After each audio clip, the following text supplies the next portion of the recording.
Hello everyone. मैं रावत चौधरी उत्थान education के डिजिटल प्लेटफॉर्म पे आप सबका स्वागत करता हूँ, अभिनंदन करता हूँ। अब तक हम लोग जो है ओम का नियम ओहम्स रूल को स्टडी कर चुके हैं। आज उससे आगे बढ़ते हैं। चूँकि हम जानते हैं कि जो ओहम्स रूल था वो कुछ इस प्रकार से था।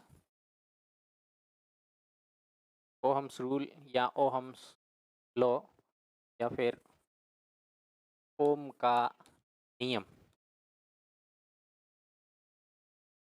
कि कोई भी परिपथ है उसमें जो चालक तारे हैं उनके सिरों पे जो विभवांतर है वो अगर हम बढ़ाते जाएं या उसको कम करें तो ठीक उसी अंदाज में ठीक उसी पैटर्न में धारा भी कम या ज़्यादा होती है।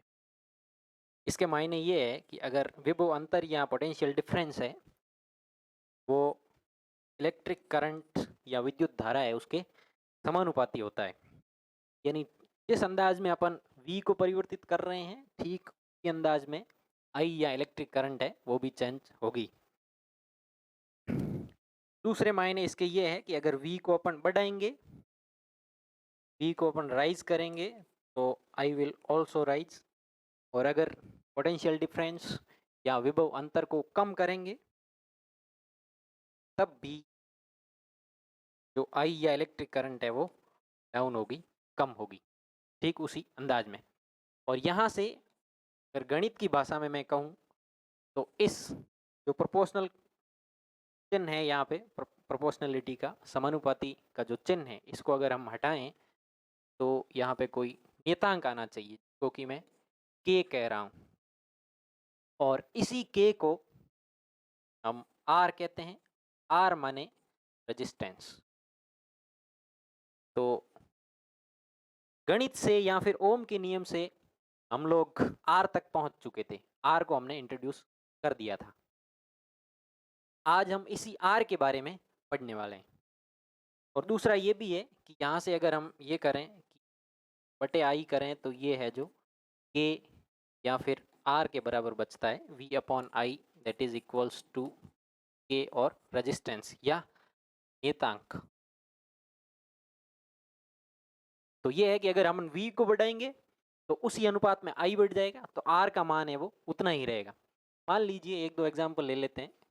v पहले 5 था, v मायने यहाँ पे ये है कि पोटेंशियल डिफरेंस, और i भी अगर 5 एम्पियर था ऑब्वियसली पोटेंशियल डिफरेंस है वो वोल्ट्स में होगा और करंट है वो एम्पियर्स के अंदर होगी। तो ये 5 था तो 5/5 करके ये 1 हो रहा था।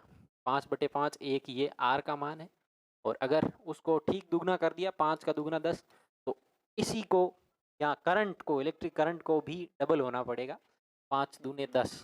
तो ये भी अब 10/10 करके 1 मतलब पहले वाले जितना ही, पहले भी 1 था और अब दूसरे केस में जब पोटेंशियल डिफरेंस को भी हमने डबल किया और इलेक्ट्रिक करंट को भी डबल किया तो तब भी ये 1 ही रह रहा है। यानी इसका मान है रेजिस्टेंस का मान है वो नियत रह रहा है। अच्छा, तो ये तो गणित की भाषा में हो गया कि ओम के नियम से जो नियतांक आता है उसी को हम रेजिस्टेंस या प्रतिरोध कहते हैं। इसके फिजिकल मीनिंग्स की बात करें तो रेजिस्टेंस का जो फिजिकल मीनिंग है वो है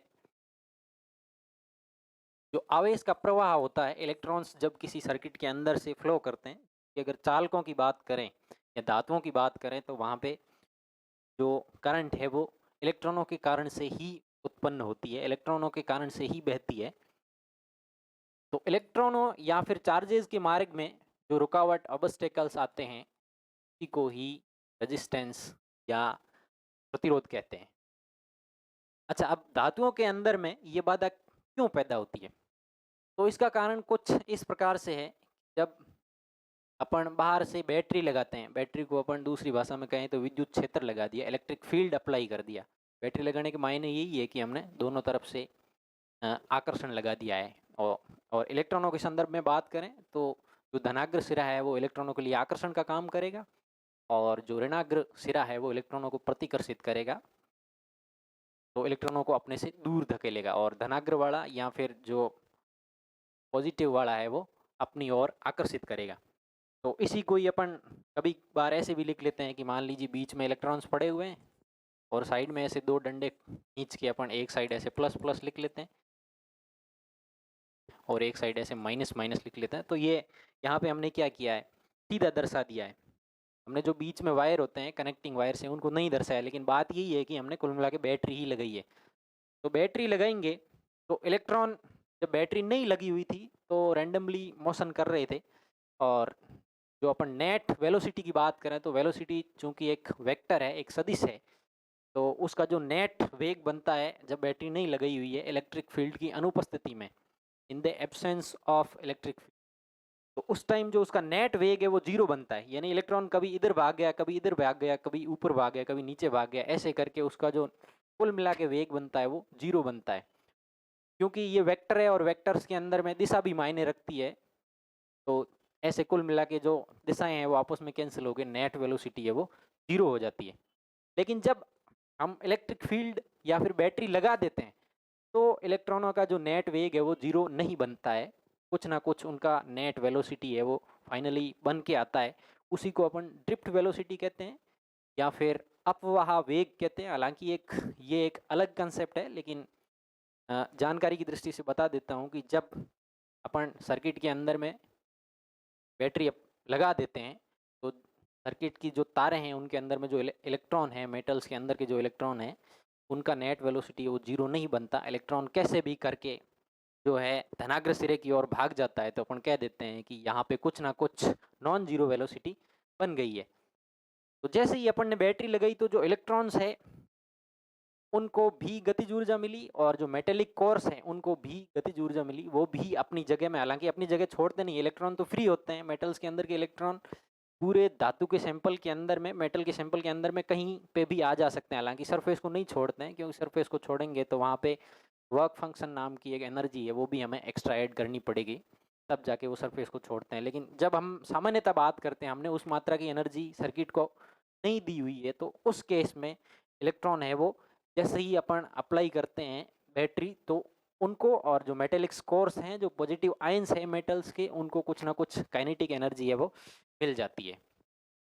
अब क्या होगा कि इलेक्ट्रॉन है वो डिस्टर्ब हो गए बैटरी लगाती है, और इलेक्ट्रॉन है वो टक्कर करेंगे किसके साथ, मेटेलिक कोर्स के साथ, और टक्कर करेंगे तो कुल मिला के इलेक्ट्रॉनों का जो स्वाभाविक नेचुरल फ्लो था वो डिस्टर्ब हो गया, और उसी से ही उनके मार्ग में कुछ ना कुछ बाधा या रुकावट पैदा हो गई, जिसको कि हम रेजिस्टेंस कहते हैं। तो कुल मिला के धातुओं के अंदर में जो रेजिस्टेंस या बाधा बनने का कारण है वो जो negative charge, obviously electron has negative charge which is 1.6 into 10⁻⁻⁹ coulomb. तो इलेक्ट्रॉन्स जब फ्लो करते हैं तो वो मेटेलिक कोर्स या फिर पॉजिटिव आयंस के साथ में कॉलिशंस करते हैं, और उसी कॉलिशंस के परिणाम स्वरूप उनके मार्ग में कुछ ना कुछ रेजिस्टेंस, ऑब्स्टेकल्स, बाधा या रुकावट आती है। उसी को ही अपन फिजिक्स की भाषा में प्रतिरोध कहते हैं। तो इस प्रकार से अगर गणित पे ना जाके फिजिक्स के वर्ड्स में बात करें तो जो प्रतिरोध है वो रुकावट या बाधा है, और मेटल्स के अंदर में वो बाधा किस वजह से आती है, जैसा कि मैं बता चुका हूँ कि वो टक्कर की वजह से आती है। किसकी, इलेक्ट्रॉनों की धातु के आयनों के साथ में टक्कर, मेटेलिक जो आयंस होते हैं उनके साथ इलेक्ट्रॉन कोलाइड करते हैं, तो उस वजह से जो बाधा बनती है उसको रेजिस्टेंस कहते हैं। अच्छा, तो रेजिस्टेंस का चूंकि मैं ओम के रूल वाली क्लास में बात कर चुका हूँ कि जो मेटल्स का रेजिस्टेंस है वो टेम्परेचर बढ़ाने के साथ बढ़ता है, क्योंकि टेम्परेचर बढ़ने से उनमें हड़बड़ या भागदौड़ और ज़्यादा हो जाती है, कि जो मेटेलिक आयंस है उनको और अधिक ऊर्जा मिल जाती है। अधिक ऊर्जा मिलने के परिणाम स्वरूप वो अपनी जगह में और ज़्यादा वाइब्रेट करने लग जाते हैं, तो इलेक्ट्रॉनों का जो नेचुरल फ्लो है उसको और अधिक डिस्टर्ब करते हैं, तो परिणाम स्वरूप वहाँ पे अधिक भागदौड़ या रुकावट की वजह से रेजिस्टेंस है वो भी बढ़ जाता है। लेकिन इस रेजिस्टेंस का जो हम वायर ले रहे हैं सर्किट के अंदर में, उसके शेप एंड साइज से, उसकी ज्यामिति से, उसकी ज्योमेट्री से कोई रिलेशन है, इस बात को आज हम समझने की कोशिश करेंगे। इसको समझने के लिए मैं चाहूँगा कि हम इसको एक व्यवहारिक एग्जाम्पल लेके समझें। ऐसा हम हमारे दैनिक जीवन में भी देखते हैं। मान लीजिए, let us suppose have a tube that is made of rubber. Rubber की एक ट्यूब ले ली, और जैसा कि बोर्ड पे बताया गया है, इसकी जो दिखने में जैसी दिखावट है वो कुछ सिलेंडर जैसी है, बेलन जैसी है, और मान लेते हैं कि इसके अंदर से वाटर फ्लो कर रहा है इस साइड में। अब मैं समझने की दृष्टि से ऐसा बता रहा हूँ कि जो ये रबर ट्यूब है, इसकी जो वॉल्स है, उनका कुछ ना कुछ फ्रिक्शन है, उनका कुछ ना कुछ घर्षण है, वो घर्षणहीन नहीं है, they are not friction less.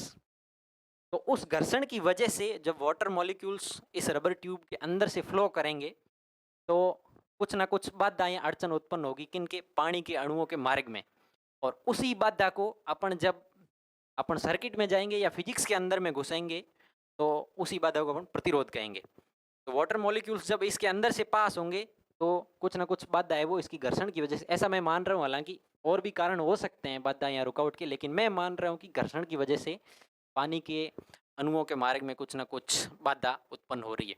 अब हम ये देखना चाह रहे हैं कि इसकी लंबाई और इसकी आकृति, या फिर यूं कहिए कि इसकी मोटाई के साथ इसका कुछ संबंध है। इसका माने कि रेजिस्टेंस का, मतलब लंबाई को हम चेंज करें तो रेजिस्टेंस किस हिसाब से चेंज होगा, और क्रॉस सेक्शन को हम चेंज करें then how the resistance will get change, उसको देखने के लिए हम जो है कुछ एक अपनी तरफ से प्रयोग कर रहा हूँ। अच्छा, अब इसकी लंबाई ये थी, अब इस लंबाई को मैंने बढ़ा दिया थोड़ा सा, मोटाई को उतना ही रखा है। मोटाई के मायने ये है कि उसकी जो रेडियस या त्रिज्या है उसको मैंने चेंज नहीं किया है, जस्ट उसकी लंबाई है कि कोई, मतलब उसी आकार की, ये समझ लीजिए कि दूसरी नली आगे लगा दी, या फिर उसी आकार की लंबी नली ले ली, एक ही बात है दोनों। अच्छा, तो अब क्या होगा कि हमने जैसे ही पहले वाली नली के अंदर में दूसरी नली ऐड की, तो क्या हुआ, ये जो नए वाली नली है इसकी दीवार भी इसमें ऐड हो गई। अब चूंकि मैंने पहले भी बताया है कि जो दीवार है वो फ्रिक्शन लेस नहीं है, कुछ ना कुछ उनका फ्रिक्शन है, तो इसका मतलब ये होगा कि ये जो दीवार नई जुड़ी है इसका फ्रिक्शन है, इसका घर्षण है, वो भी पानी के मार्ग में और जुड़ गया। तो ऑब्वियसली पहले जितना घर्षण था, पहले चूंकि कम दीवार थी, कम लंबी नली थी, तो अब हमने क्या किया, उसकी दीवार को बढ़ा दिया लंबी नली लेके, तो अब क्या होगा कि घर्षण भी बढ़ जाएगा। और घर्षण बढ़ने का मायने ये है कि रुकावट या बाधा बढ़ गई, बाधा बढ़ गई तो मायने ये हुए रेजिस्टेंस बढ़ गया। ये सिलेंड्रिकल नली मैंने व्यवहारिक जीवन में अपने जो एग्जाम्पल मिलते हैं उनको समझने के लिए लिया है। अपन किसी पतले कॉपर या किसी भी मेटल के वायर को भी एक सिलेंडर जैसा मान सकते हैं। हालांकि उसकी जो रेडियस है वो कुछ के अराउंड ही होती है, या से भी छोटी होती है, लेकिन उसको अगर जूम करके देखेंगे तो जो भी है वो फिजिकल वर्ड्स में उसका कुछ ना कुछ रेडियस बनेगी, कुछ ना कुछ लेंथ भी बनेगी। लेकिन ये है कि उसको अगर जूम आउट करके देखेंगे तो वो सिलेंडर जैसा ही बनेगा, तो इसलिए अपन सिलेंडर वाली एनालॉजी काम में ले रहे हैं यहाँ पे। तो हम देख रहे हैं कि जैसे ही लेंथ बढ़ाई तो नई वॉल्स ऐड हुई, नई वॉल्स ऐड हुई मतलब फ्रिक्शन बढ़ गया, और फ्रिक्शन बढ़ गया तो मायने ये हुए कि रुकावट बढ़ गई, और रुकावट का सीधा सा फिजिक्स में अर्थ है कि रेजिस्टेंस बढ़ गया। यानी कि एक बात यहाँ से निकल के सामने आ रही है, resistance is proportional to length. Length को मैं एल से ले रहा हूँ, resistance that is proportional to length. अच्छा, अब ये तो कर लिया हमने लंबाई के साथ प्रयोग, जबकि उसकी रेडियस या मोटाई को हमने उतना ही रखा था। अब मैं एक काम कर लेता हूँ कि इस नली की मोटाई में कुछ ना कुछ परिवर्तन कर लेता हूँ, जबकि लेंथ उतनी ही रखेंगे। तो अपन एक काम करते हैं, पहले इस लेंथ को पहले वाली लेंथ बना लेते हैं। तो ये लगभग हमारे पास पुनः वही पुरानी नली रिस्टोर हो गई है। और अब हम ये करेंगे, लेंथ उतनी ही रखनी है जितनी पहले थी, और जो रेडियस या मोटाई है उसको बढ़ा लेते हैं। मान लीजिए ये पहले कुछ इसकी मोटाई इतनी थी, तो अब हमने इसको बढ़ा करके लगभग दुगनी रेडियस कर दी इसकी। तो अब क्या होगा, लेंथ उतनी है। अब हुआ ये कि जैसे ही हमने मोटाई बढ़ाई नली की, तो जो पानी को जाने के लिए जो स्थान मिल रहा था, जो स्पेस मिल रहा था, वो बढ़ गया है।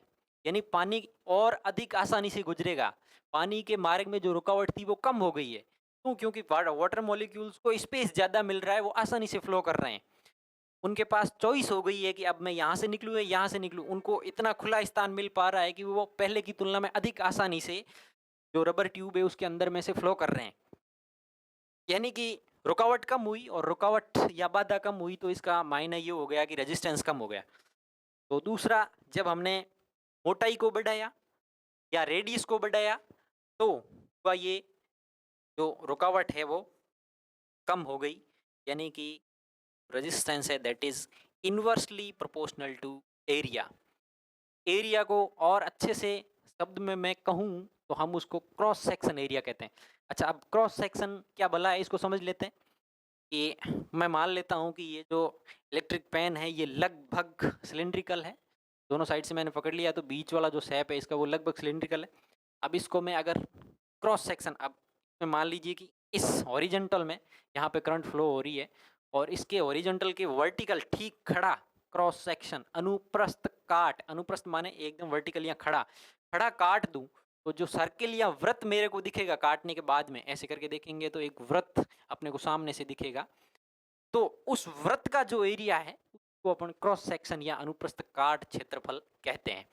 और ऑब्वियसली यानी कुल मिला के यहाँ से इस वायर को अपन ऐसे काटेंगे तो यहाँ से जो ये वाला जो एरिया है, ये जो वृत्त बन रहा है, इसका जो भी एरिया होगा उसको अपन क्रॉस सेक्शन कहेंगे और उसी वृत्त का यहाँ पे क्षेत्रफल मैंने लिया हुआ है।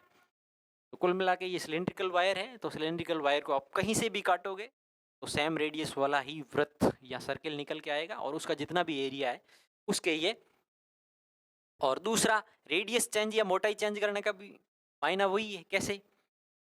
जो क्रॉस सेक्शन एरिया है इस वृत्त का, वो इसकी मान लीजिए रेडियस अगर r है तो क्या होगा, वृत्त का एरिया या cross section area of that circle pi r square.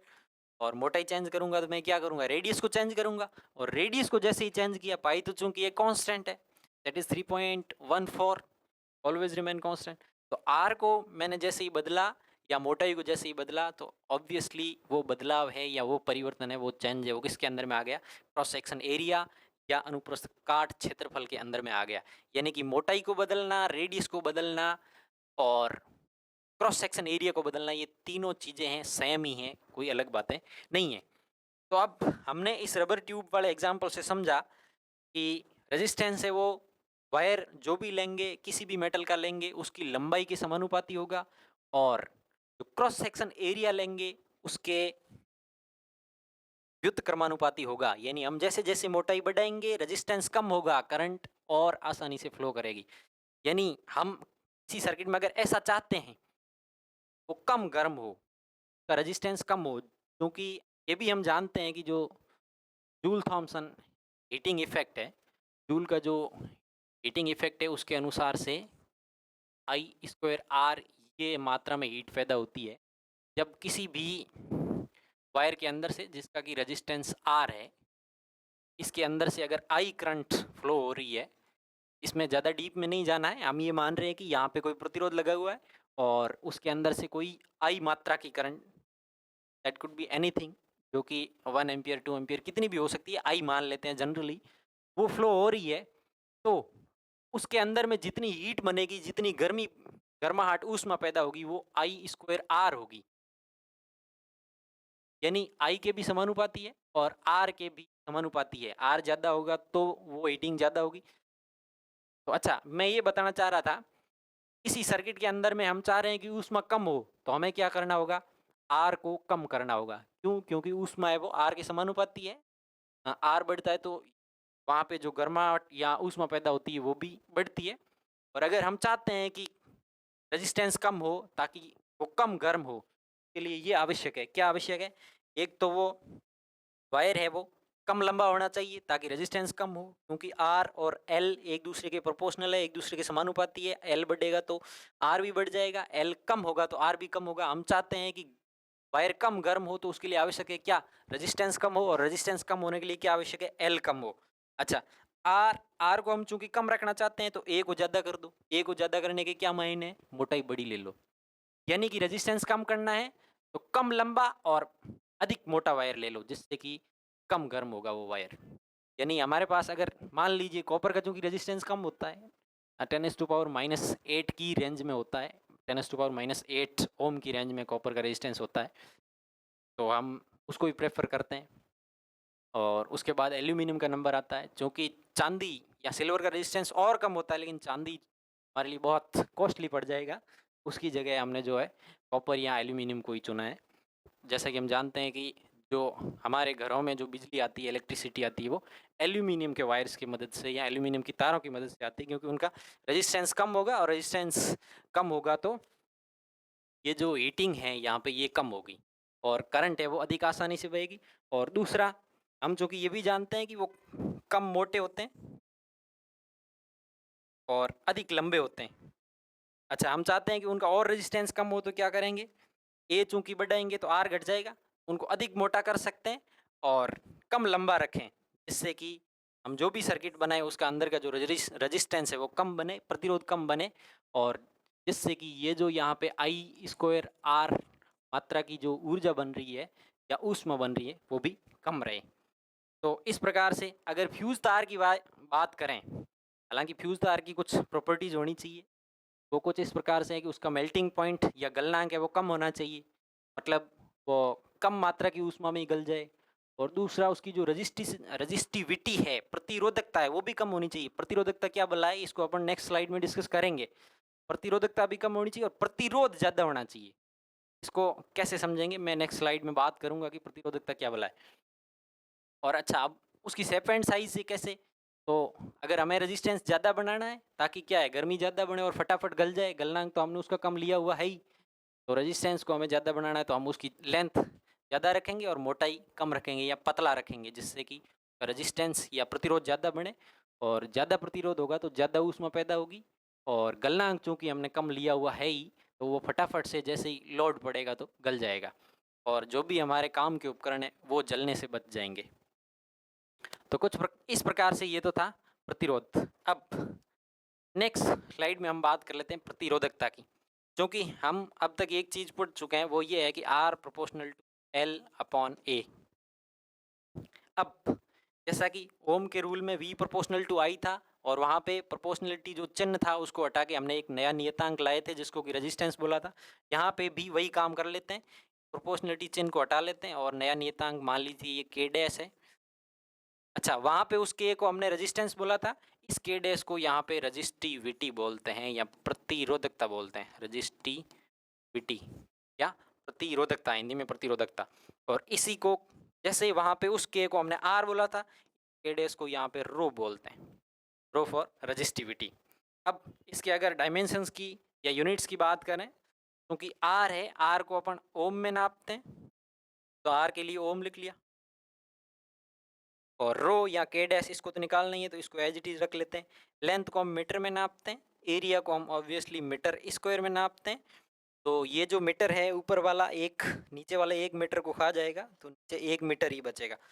तो यहाँ पे ये ओम, ये जो 1/मीटर है ये इधर आके गुणा होके ओम मीटर हो जाएगा, और इधर बच जाएगा रो। यानी कि जो रजिस्टिविटी है उसका जो यूनिट है वो ओम मीटर होगा। रजिस्टिविटी की यूनिट ध्यान रखिएगा, ओम मीटर होती है, और रेजिस्टेंस या प्रतिरोध की जो यूनिट है वो ओम होती है। तो ये तो हो गया रजिस्टिविटी। अब यहाँ पे पिछली स्लाइड में क्या बता रखा है कि जो रेजिस्टेंस है that is property of sample. ये सैंप नहीं था, सैंपल है। यानी मान लीजिए कॉपर का सैंपल है, कॉपर का टुकड़ा है, तो उस सैंपल का जो रेजिस्टेंस होगा वो अलग होगा। अगर हमने उस टुकड़े की लेंथ और मोटाई दोनों में चेंज कर दिया, या दूसरा टुकड़ा ले लिया जिसकी की लेंथ और क्रॉस सेक्शन दोनों अलग है, तो रेजिस्टेंस चेंज हो जाएगा। यानी रेजिस्टेंस है वो प्रॉपर्टी ऑफ सैंपल है, क्योंकि रेजिस्टेंस एक ज्योमेट्रिकल फैक्टर है, और ये जो भी वायर है उसकी आकार एवं आकृति पे निर्भर कर रहा है। उसकी हमने शेप एंड साइज में कुछ भी चेंजेस किया तो ऑब्वियसली रेजिस्टेंस चेंज हो जाएगा। यानी एक पर्टिकुलर सैंपल का रेजिस्टेंस अलग होगा, दूसरा सैंपल है तो उसका रेजिस्टेंस है वो अलग हो जाएगा। अच्छा, अब बात कर लेते हैं रजिस्टिविटी की। Resistivity that is property of matter. ये सैंपल का नहीं है, ये मैटर का है। यानी कॉपर है, कॉपर का ही सैंपल है, उसमें अपन कितने ही दूसरे सैंपल ले आए, लेकिन वो है कॉपर का ही बना हुआ, मैटर वही है, तो रजिस्टिविटी वही रहेगी। यानी अगर कॉपर का 1 मीटर का लंबा वायर है, उसकी रजिस्टिविटी वही होगी। 2 मीटर लंबा है या फिर उसकी रेडियस कितनी भी कम या ज़्यादा है, उसकी रजिस्टिविटी वही रहेगी। अपन कॉपर के अंदर अंदर में कितने ही सैंपल बदल लें, जो रजिस्टिविटी या प्रतिरोधकता है वो नहीं बदलने वाली है। ये एक मैटर का नेज गुण है। कॉपर बात की तो फिक्स हो गया कि कॉपर में आप कितने ही सैंपल्स चेंज कर लो, रजिस्टिविटी नहीं बदलेगी, वही रहेगी।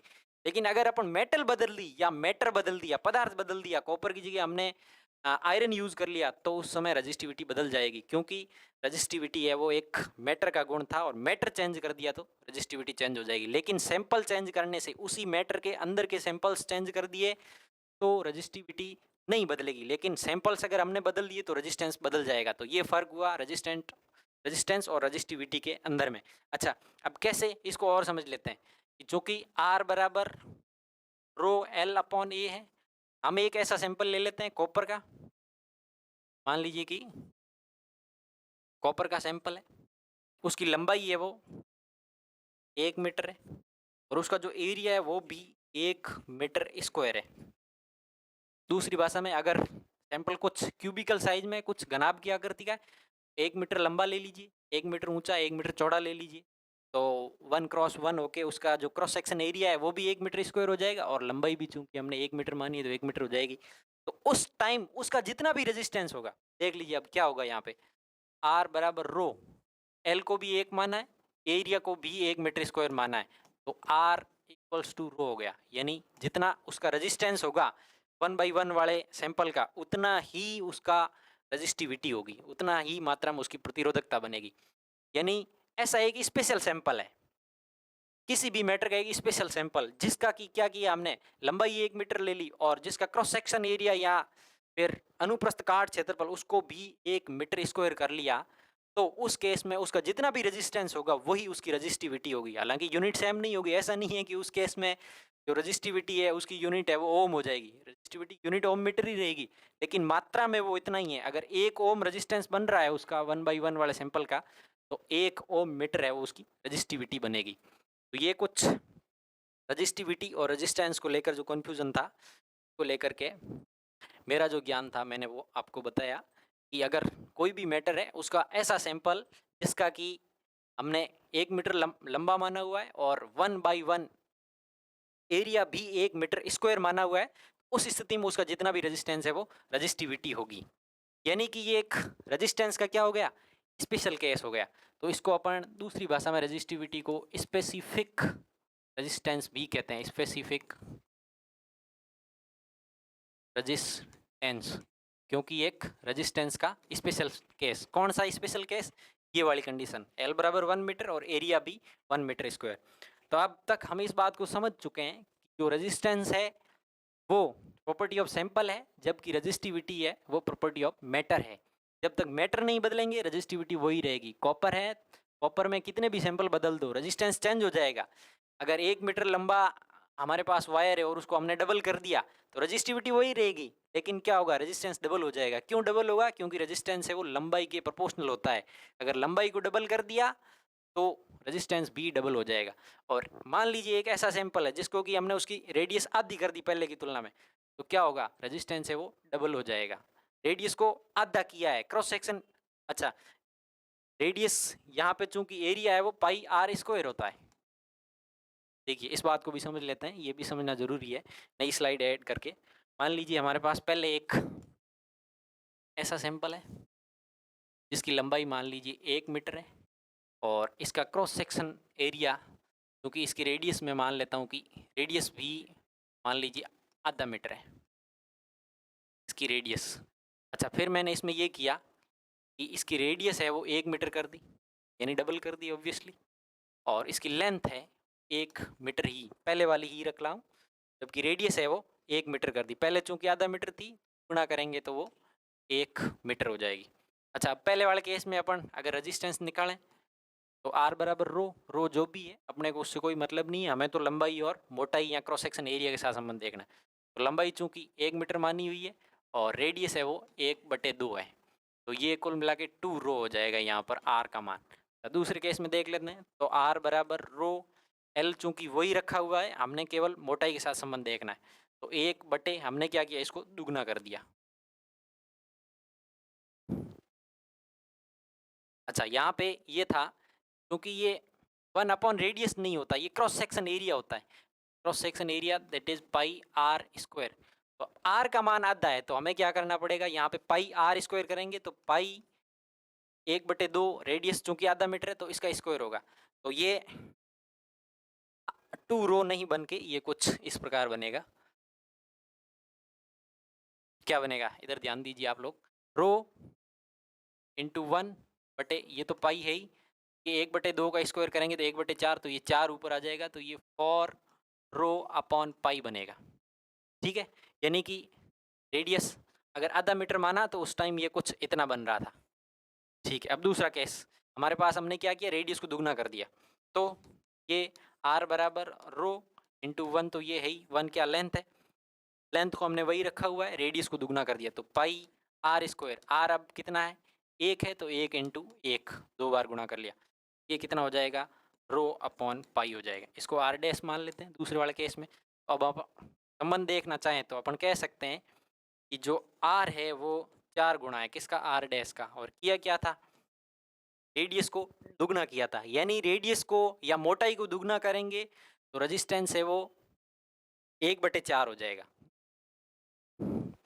जो कि आर डैश को अपन ये लिख सकते हैं ना, आर डैश बराबर आर अपॉन 4, यानी पहले जितना रेजिस्टेंस था उसका 1/4 बन जाएगा। कब, जब अपन क्रॉस सेक्शन एरिया में तो चूंकि आर स्क्वायर के हिसाब से बदलाव आएगा, लेकिन मोटाई या रेडियस की बात करें तो उसकी टर्म्स में या त्रिज्या की टर्म्स में, त्रिज्या के पदों में अपन ये कहेंगे कि अगर त्रिज्या को मैंने दुगना किया है तो रेजिस्टेंस है वो 1/4 ही रह जाएगा, पहले जितना भी था उसका चौथा हिस्सा है जो बच जाएगा।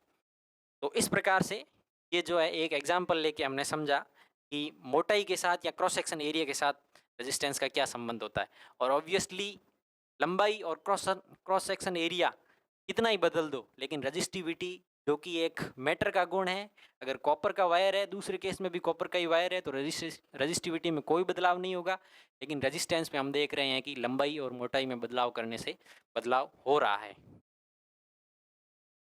अच्छा, अब हम बात कर लेते हैं कार्बन रेजिस्टेंस की। अब तक हम ये पढ़ चुके हैं कि जो वायर होते हैं, मेटल्स के वायर हैं, उनके अंदर में जो भी रेजिस्टेंस बनता है वो इस वजह से बनता है, और उसका कारण ये था कि इलेक्ट्रॉन्स है वो मेटेलिक कोर्स या मेटल के धनायन के साथ में कॉलिशंस करते हैं, टक्कर करते हैं, और इसी टक्कर की वजह से जो हड़बड़ाहट होती है उसी को हमने प्रतिरोध कहा था। तो वो तो वहाँ पे का कारण वो था। अब हम ये चाहते हैं कि कोई भी सर्किट है और उसके अंदर में अपन करंट को नियंत्रित करना चाह रहे हैं, धारा को नियंत्रित करना चाह रहे हैं, करंट को कंट्रोल करना चाह रहे हैं, तो हम कोई तांबे का या किसी मेटल का वायर लेंगे तो हमें आइडिया नहीं है कि उसका जो रेजिस्टेंस है वो कितना होगा, हालांकि उसको माप सकते हैं, लेकिन वो काफ़ी कॉम्प्लिकेटेड हो जाएगा कि इतने मीटर लंबा अगर अपन कॉपर का वायर लें तो उसका उतना रेजिस्टेंस होगा, तो वो थोड़ा सा दुविधाजनक होगा। इस दुविधा को हमने दूर करने के लिए कार्बन रेजिस्टेंस बना लिया, क्योंकि कार्बन का रेजिस्टेंस है वो छोटे सैंपल में ही बहुत ज़्यादा बन जाता है। उसके अंदर में कुछ ऐसा होता है, कार्बन का रेजिस्टेंस आप कोई भी इलेक्ट्रिक सर्किट है उसमें देख सकते हैं, चार्जर के अंदर में देख सकते हैं, रेडियो के अंदर में देख सकते हैं, उसके अंदर में रेजिस्टेंसेस लगे हुए होते हैं। तो ये तो बाहर से इसकी थॉट है, बाहर से ये कोटिंग है, प्रोटेक्टिंग लेयर है इसकी, ताकि अंदर वाला मटेरियल जो भी है वो सेफ रहे, और इसके अंदर में कार्बन के मिक्सचर भरे रहते हैं, कार्बन का मिक्सचर कोई भी वो भरा रहता है, और कुछ उसको साइंटिस्ट लोग इस हिसाब से मतलब इसको डिज़ाइन करते हैं कि कम मात्रा के रेजिस्टेंस के अंदर में ही सुविधाजनक रूप से हम अधिक मात्रा में जो है रेजिस्टेंस प्राप्त कर सकें। मान लीजिए हमें 100 किलो ओम का रेजिस्टेंस कहीं पे अप्लाई करना है, तो उसको वो हिसाब से डिज़ाइन करते हैं कि वो कम मात्रा में ही जो है 100 ओम का रेजिस्टेंस हम बना पाए, 100 किलो ओम का रेजिस्टेंस। और अगर अपन उसको बनाने चले जाते किससे, कॉपर के वायर की मदद से, तो हमें पता नहीं कितना लंबा वायर है वो करना पड़ता। सारी चीज़ें निर्भर करेगी कि उसका मोटाई वगैरह कितनी है। तो अच्छा, ये तो हो गया इसका बना होता है, ये हमारे लिए मायने नहीं रखता, जबकि हमारे लिए जो एग्ज़ाम में क्वेश्चंस आएंगे वो कुछ इस हिसाब से आएंगे कि हमें इस प्रकार का रेजिस्टेंस बना के दे देंगे, या फिर रेजिस्टेंस की वैल्यू बना के दे देंगे और मैच कराएंगे कि इस रेजिस्टेंस की वैल्यू के साथ, फलानी रेजिस्टेंस की वैल्यू के साथ में कौन सा कार्बन का प्रतिरोध है वो मैच कर रहा है, और या फिर कार्बन का प्रतिरोध ऐसे बना के दे देंगे और 4 ऑप्शन देंगे कि भाई अगर प्रतिरोध के कलर कुछ इस प्रकार के हैं, कलर कोड कुछ इस प्रकार के हैं, तो उसका प्रतिरोध में मान कितना होगा। इस बात को समझ लेते हैं। ये जो स्क्रीन के ऊपर में आपको जो प्रतिरोध दिखाई दे रहा है उसमें ये तो प्रतिरोध की बाहर वाले सिरे हैं जो कि प्रतिरोध को पूरा बंद कर रहे हैं, और ये कनेक्टिंग लीड है जिसको कि अपन बाहर से जोड़ते हैं दोनों वायर्स, और यहाँ के अंदर में 4 पट्टियाँ दर्शाई गई है। ये वाली पट्टी तो चूंकि बाहर वाला सिरा है तो इसको गिनना नहीं है, अंदर वाली जो पट्टियां हैं उनको देखना है। पहली पट्टी है वो ब्लैक कलर में, तो हमें सीधा यहाँ पे इस टेबल पे आना है और यहाँ पे ये जो फॉर्मूला लिख रखा है कि किस डिजिट का कितना मान होगा, उसको याद करने का एक जो ट्रिक है वो कुछ इस प्रकार से है कि B B Roy, Roy ROY Roy, great Britain very good wife, यानी कि बी फॉर यहाँ पे पहले बी का मतलब है ब्लैक, दूसरे बी का मतलब है ब्राउन, तीसरा जो भी आर आ रहा है यहाँ पे इसका मतलब है रेड लाल, पहले ब्लैक काला, ब्राउन भूरा, तीसरा रेड, और इसके बाद में जो यहाँ पे ओ आ रहा है इसका मतलब है ऑरेंज, ऑरेंज नारंगी, और फिर उसके बाद जो वाई आ रहा है वो है येलो यानी कि पीला, ये वाई है ये येलो को दर्शा रहा है, और इसके बाद में जो जी आ रहा है, जी ग्रेट ब्रिटेन वाला, ये जी है ये ग्रीन को दर्शाएगा, ग्रीन माने हरा, और उसके बाद में जो बी आ रहा है ये बी दर्शाएगा ब्लू को, ब्लू माने नीला। उसके बाद वेरी गुड वाइफ का जो वेरी है, वेरी फॉर वायलेट, वायलेट यानी कि बैंगनी, और फिर से जी आ रहा है तो ये जी है वो ग्रे होगा, ग्रे यानी दूसर, और उसके बाद white very very good wife, तो वाइफ में इस डब्ल्यू का मतलब है जो है वाइट, वाइट यानी सफ़ेद। एक बार पुनः तो रिवाइज कर लेते हैं, BB Roy great Britain very good wife, black brown red orange yellow green blue violet grey और वाइट। अच्छा, अब यहाँ पे फर्स्ट डिजिट होगा, अगर उसकी रेखा काली है, क्योंकि पहला क्या है काला है ब्लैक है, फर्स्ट डिजिट की अगर रेखा या कलर ये वाला, जैसे कि यहाँ पे ये ब्लैक बना हुआ आपको दिख रहा होगा कि ये ब्लैक कलर में है, तो ब्लैक है तो हमें ब्लैक का मान है जो कि 0 रखना है फर्स्ट डिजिट में, फर्स्ट डिजिट माने पहली लाइन, फर्स्ट डिजिट लिखेंगे तो पहली लाइन, तो इसका मान लिख दिया 0। अब हम ये जो भी प्रतिरोध बना हुआ है इसका मान लिख रहे हैं कि इसका मान कितना होगा, डिजिट्स के अंदर में इसकी वैल्यू कितनी बनेगी। उसके बाद दूसरी लाइन है वो हमारे पास रेड कलर की है, तो यहाँ से सारणी में आइए, रेड के सामने जो भी अंक है और फिर यहाँ पे सेकंड डिजिट से उठाना है, ये सारे के सारे इतने ही मान होंगे, यहाँ पे भी ये होगा 0 1 2 3 4 5 6 7 8 9, और यहाँ पे भी ये 10 की पावर में चलेगा, 10 की घात में चलेगा, लेकिन मान वही 3 4 5 6 7 8 और 9। अब दूसरी लाइन क्या है, रेड है, तो रेड है तो सेकेंड डिजिट, और ये रेड दूसरी लाइन सेकेंड डिजिट, रेड का क्या मान है 2 है, तो यहाँ पे 0 के बाद 2। उसके बाद तीसरी लाइन, तीसरी लाइन जो भी होगी ये फर्स्ट डिजिट तो पहली लाइन दे देगी, सेकेंड डिजिट है वो सेकेंड लाइन दे देगी, लेकिन जो तीसरी लाइन है वो 10 की पावर देगी, 10 की घात में अपने को मान देगी। तो तीसरी लाइन यहाँ पे येलो कलर में है, तो येलो को पकड़ लीजिए, ये रहा येलो, और टेंस पावर यानी तीसरी लाइन टेंस पावर, तो येलो के आगे जो है 4 लिखा हुआ है, यानी इसको गुणा 10 की घात में लिख लीजिए 4, तो ये कितना हो गया 0 2 का मान 2 ही होता है, तो 2 इंटू 10 की घात 4 ओम। अच्छा, अब एक और लाइन बच गई यहाँ पे, इसका क्या मतलब है, 3 लाइनों में तो पहली लाइन क्या है फर्स्ट डिजिट दे रही है, पहला अंक दे रही है, दूसरी लाइन क्या है दूसरा डिजिट दूसरा अंक दे रही है, तीसरी लाइन क्या है 10 की घात, 10 की घात में कितना मान लिखना है, या फिर यूं कह लीजिए कि कितने जीरोज अपने को, नंबर ऑफ जीरोज कह सकते हैं, कितने शून्य हमें पीछे लगाने हैं। इसको अगर 2 और फिर 4 जीरो लगा लूँ तो वही बात बनेगी 2 इंटू 10 घात 4 ओम। अब ये जो चौथी लाइन है लास्ट में ये क्या बताती है, ये बताती है टॉलरेंस या सहयाती, सहयता, फोर्थ कलर देख ली, यहाँ अलग से लिख लेता हूँ मैं, फोर्थ कलर क्या देगा, will give you tolerance, tolerance का मान देगा। अब ये लिखा हुआ तो कई जगह मिल जाता है कि ये जो फोर्थ जो भी कलर होगा वो सहयता या टॉलरेंस बताएगा, लेकिन इसका अर्थ क्या है, इसका अर्थ ये है, देखिए आप यहाँ पे मैंने सहयता या टॉलरेंस को रटने के लिए एक फिर से ट्रिक बनाया हुआ है, गो सिल नो, गो फॉर यहाँ पे गोल्ड है तो इसको पूरा कर लेते हैं अपन, ये गोल्ड हो गया, सी सिल फॉर यहाँ पे सिल्वर है यानी चांदी जैसा कलर, और नो फॉर नन है यानी अगर कोई कलर नहीं हो।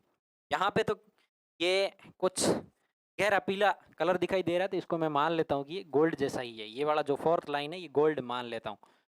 तो जब गोल्ड होगा चौथी लाइन है वो गोल्ड जैसी होगी या सोने जैसी होगी, सुनहरी कलर की होगी, तो उस टाइम जो सहायता होगी वो 5% होगी। जब सिल्वर होगा तब उस टाइम जो सहायता होगी वो 10% होगी। ये चौथी लाइन अगर इसका कलर चांदी जैसा हो तब इस इसका जो मान होगा, जो इसकी टॉलरेंस होगी वो 10% होगी, और अगर नहीं है कुछ भी तो 20% है। अब इसका मतलब क्या है, टॉलरेंस 5% होना, 10% होना, 20% होना? तो इसका मतलब ये है, देख लीजिए आप। मान लीजिए कोई भी रेजिस्टेंस है, हमें दे दिया और उसको हमने कैलकुलेट किया तो उसका मान आ गया 100 ओम। अच्छा, ये तो 100 ओम मान तो हम 3 लाइनों से लिख लेंगे। पहला डिजिट ऑब्वियसली 1 है, तो 1 के लिए क्या है, बी बी। दूसरा बी क्या है, ब्राउन है, यानी कि पहली लाइन है वो हमारे पास क्या होगी, ब्राउन कलर की होगी। दूसरा डिजिट क्या देता है, दूसरी लाइन देता है, तो दूसरा कलर कैसा होगा, जीरो के लिए क्या होता है, ब्लैक, तो ब्लैक होगा। अच्छा, अब फिर तीसरा जीरो, नंबर ऑफ जीरोज क्या है, 1 है, या फिर इस जीरो को मैं क्या कह सकता हूँ, 100, 10 की घात कितना करेंगे तब जाके एक एक्स्ट्रा जीरो हो जाएगा। नंबर ऑफ जीरोज क्या है यहाँ पे, एक है, तो बी बी फिर से ब्राउन। यानी अगर इसको अपन कुछ, इस रेजिस्टेंस को अपन बनाना चाहें, अपने को 100 ओम दे दिया, तो इस रेजिस्टेंस का अगर आकृति बनाना चाहें तो कैसी होगी, तो वो कुछ इस प्रकार से होगी। पहली पट्टी जो भी बनेगी यहाँ पे वो किस कलर में बनेगी, ब्राउन में। दूसरी पट्टी है वो ब्लैक में बनेगी, और तीसरी पट्टी है वो ब्राउन में, पुनः ब्राउन में बनेगी। तो बनाना चाहें तो भी बना सकते हैं आप लोग, लेकिन समझने वाली बात ये है, पहली ब्लैक, दूसरी नहीं, पहली ब्राउन, इसको आप ब्राउन कर लीजिए, ब्राउन यानी भूरी। इसको इस बार हिंदी में ही लिख लेते हैं, पहली भूरी, दूसरी काली, और तीसरी फिर से भूरी। किसी दिमाग में ये तो नहीं आ रहा ना कि तीसरा अंक तो जीरो है, लेकिन नंबर ऑफ जीरोस गिनने थे अपने को, 10 की पावर में लिखना था, तो 10 की पावर, इसको मैं ऐसे भी लिख सकता हूँ ना, 10 इंटू 10। ये 10 कब बनेगा, या एक जीरो कब आएगा, जब या तो नंबर ऑफ जीरोज 1 करेंगे तब एक जीरो हो जाएगा, या 10 की पावर 1 करेंगे तब भी ये 10 हो जाएगा। ठीक है ना? तो कुल मिला के जो तीसरी लाइन है वो भी इसकी बुरी होगी। अब इसका मान मान लीजिए 100 ओम है, और इसमें जो लास्ट वाली पट्टी है वो मान लीजिए कि सोने जैसी है, सुनहरी है। ठीक है ना? तो अब सोने जैसी होगी तो उसकी मैंने बताया कि टॉलरेंस या सहायता क्या होगी, 5% होगी। अच्छा, अब उसको ऐसे लिखेंगे, 100 प्लस माइनस 5%। इसका अर्थ ये है, ये जो भी रेजिस्टेंस आपको नजर आ रहा है इसका मान है वो 100 ओम से प्लस माइनस 5% होगा। यानी 100 ओम का 5% कम भी हो सकता है, 100 ओम से 5% ज़्यादा भी हो सकता है। ऑब्वियसली 100 का 5% 5 ही होता है, तो इसकी जो वैल्यू होगी एग्जैक्टली वो कितनी होगी, 95 टू 105, 105 ओम तक वेरी करेगी, इतनी चेंज होगी। इसके बीच में कुछ भी हो सकती है, एग्जैक्टली 100 ओम नहीं होगी ये टॉलरेंस, या फिर जो सहायता या एरर का मतलब है। यानी कि जितना भी रेजिस्टेंस अपन कलर कोडिंग देख के लिख रहे हैं उसके 5% कम ज़्यादा में इसका मान हो सकता है। अब हम क्या चाहेंगे कि रेजिस्टेंस में एरर कम हो, यानी कि अगर 100 ओम का है तो वो 100 ओम का ही हो। 5% एरर करेंगे, सोने जैसी लाइन होगी तो ये 100 के अराउंड ही बन रहा है, 95 से लेके 105, 105 तक। और अब अगर ये लाइन जो लास्ट वाली है, चौथी जो भी कलर है, वो मान लीजिए होता ही नहीं तो क्या होता, 20% एरर होगी। 100 ओम का प्लस माइनस 20%, तो ये कितना हो जाएगा, 80 से लेके 120 तक वेरी करेगा। यानी कुल मिला के हम ये चाहते हैं कि जो भी रेजिस्टेंस है उसमें अगर एरर कम हो तो उसकी जो लास्ट वाली लाइन है वो सुनहरी हो, सोने जैसी हो, क्योंकि उसमें एरर है वो कम होगी, वो प्लस माइनस 5% ही होगा। अगर नहीं है तो वो बहुत ज़्यादा हो जाएगा, 20% के अराउंड। तो इस प्रकार से आज हमने सबसे पहले रेजिस्टेंस के बारे में, और ये भी देखा कि ये एक ज्योमेट्रिकल फैक्टर है, ये लंबाई और मोटाई पर निर्भर कर रहा है। और आफ्टर देन हमने रजिस्टिविटी के बारे में, और क्योंकि resistance was the property of a sample whereas resistivity is the property of matter. Matter अगर वही है और हम सैंपल को इधर उधर कर रहे हैं तो रेजिस्टेंस चेंज होगा, मोटाई और लंबाई को चेंज कर रहे हैं तो रेजिस्टेंस चेंज होगा, रजिस्टिविटी उतनी ही रहेगी जितनी भी है, उसका मान जितना भी एग्जैक्टली होता है उतना ही रहेगा। और तत्पश्चात हमने एक एग्जाम्पल लेके इसको कर लिया जिसमें कि हमने मोटाई या फिर त्रिज्या या रेडियस को दुगना किया, तो हमने देखा कि जो रेजिस्टेंस है वो 1/4 ही रह रहा था, क्योंकि रेडियस को दुगना करने के मायने ये हुए कि हमने मोटाई को दुगना किया या क्रॉस सेक्शन है उसको 4 गुना कर दिया। और अगर एरिया है वो 4 गुना हो गया तो ऑब्वियसली रेजिस्टेंस को कम होना चाहिए, और वो कम कितना होगा, 1/4 हो जाएगा, 1/4 ही रह जाएगा। उसके बाद हमने कार्बन रेजिस्टेंस या कार्बन प्रतिरोध पढ़ा।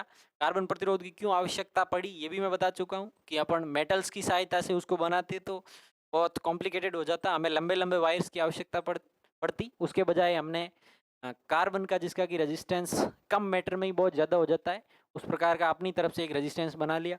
और अगर रेजिस्टेंस दिया हुआ हो तो उसका मान कैसे निकालेंगे उसको भी हमने एक एग्जाम्पल की सहायता से समझ लिया कि जो पहली लाइन या पहला कलर होगा वो हमें पहला डिजिट या पहला अंक देगा, दूसरी लाइन दूसरा कलर हमें दूसरा अंक देगा, और तीसरा कलर जो भी होगा वो 10 की घात में अपने को कितना लिखना है वो देगा, 10 की घात 0। यहाँ पे मान लीजिए 10 की घात 0 है और लास्ट वाली लाइन है वो ब्लैक है, तो 10 की घात 0, 10 की घात 0 का मान कई लोगों को पता नहीं है, जो कि 1 होता है। और अगर लास्ट वाली लाइन या तीसरी लाइन है वो ब्राउन में है, भूरी है, तो उस टाइम अपन 10 की घात में 1 लिखेंगे, या जो भी हमारे पास वैल्यू है उसके साथ में 1 0 और लिख देंगे, तब भी वो 10 बन जाएगा, 10 का गुणा उसके साथ हो जाएगा। तो इस प्रकार से रेजिस्टेंस, रेजिस्टिविटी और कार्बन रेजिस्टेंस पढ़ने के साथ ही आज की अपनी इस क्लास को हम विराम देते हैं। नेक्स्ट अच्छा सा कोई टॉपिक लेके आपके समक्ष फिर से उपस्थित होंगे, तब तक के लिए धन्यवाद, नमस्कार।